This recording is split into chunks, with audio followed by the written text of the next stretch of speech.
This is the front side of it, y'all. This is what the front side look of it. As y'all see some of the gaps. That's because there's a big hole right here, so I can't put that much pressure and feed anymore because it was making the hole bigger. So this area is kind of like but as you see, you go down, you don't necessarily see any holes in the white.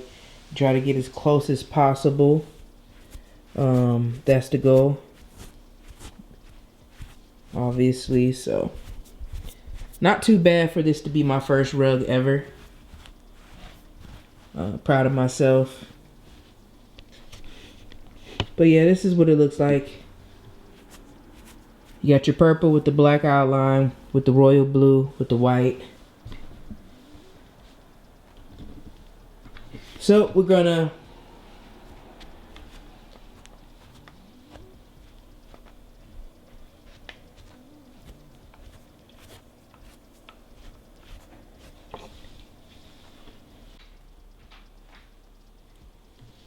as y'all see the time. It's 12:36. You feel me? And in the AM. So this is the finished product. This is my very first rug ever. I made a hole. The string, the yarn got caught up, and it got caught up to where it wasn't feeding anymore. So I made a little hole. That's why I can't really necessarily. It's kind of a big hole. I try to fix it as best as I can. But it is what it is, y'all. This is my very first rug. I only used one gun, as y'all see. So I'm gonna just show y'all. I used a short to medium. As y'all see, it's right there. I had to constantly continue to oil it throughout tuffing because it would start to collect a lot of the fibers, you know, like a lot of the cloth.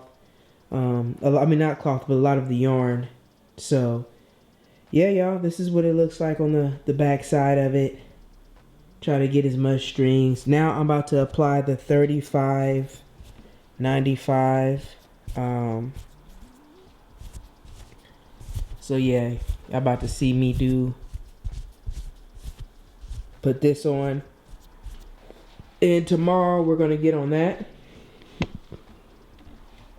Or I think I'm just gonna wait to apply it, because I feel like I should just have finished this and that and then do that. So I might just wait.